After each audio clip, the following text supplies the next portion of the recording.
L'écho du soir, Jean-Rémy Baudot, bonsoir. Bonsoir Nathalie. L'immobilier qui donne de plus en plus de signes de faiblesse. C'est une tendance qui se confirme. Les ventes et les transactions sont en baisse. C'est ce qui ressort des tout derniers chiffres dévoilés aujourd'hui par Century 21. Deux chiffres donc pour illustrer cette tendance. Le nombre de transactions, il a baissé de 11% sur l'ensemble de la France sur les 3 derniers mois. Et puis ça se traduit évidemment par une baisse des prix. Le prix au mètre carré qui a baissé en moyenne de 2,7% au 3e trimestre. Alors attention, cette tendance, elle est nationale. À Paris, c'est encore une hausse, plus 2,3% au 3e trimestre.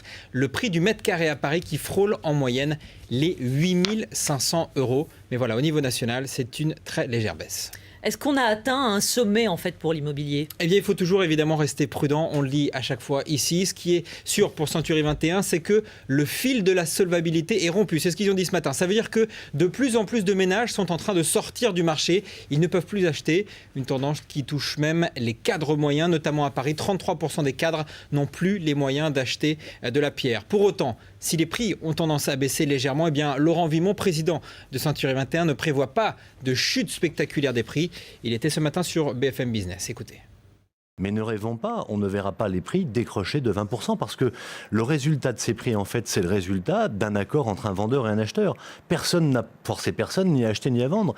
Et les prix que nous annonçons sont le résultat de cette rencontre. Le problème de fond, c'est ce déficit de 800 000 à 1 million de logements en France où il faut construire dans des zones dites tendues. Voilà, donc pénurie. Donc oui, les prix baissent légèrement, sauf à Paris, mais rien n'indique qu'un krach immobilier pourrait se produire, en tout cas à court ou moyen terme. L'écho en plus, c'est une tablette high-tech, bien entendu, à 50 centimes par jour. 50 centimes par jour. C'est la réponse du fabricant Arcos au gouvernement. Vendredi soir, je vous parlais de ce projet du gouvernement de proposer via Orange une tablette à 1 € par jour avec un abonnement 3G. Une offre réservée aux étudiants, mais qui ne proposait que des tablettes étrangères, Samsung ou Apple.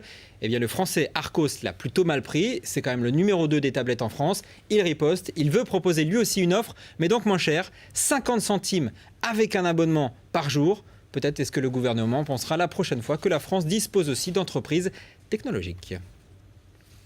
Merci beaucoup Jean-Rémy, à tout à l'heure.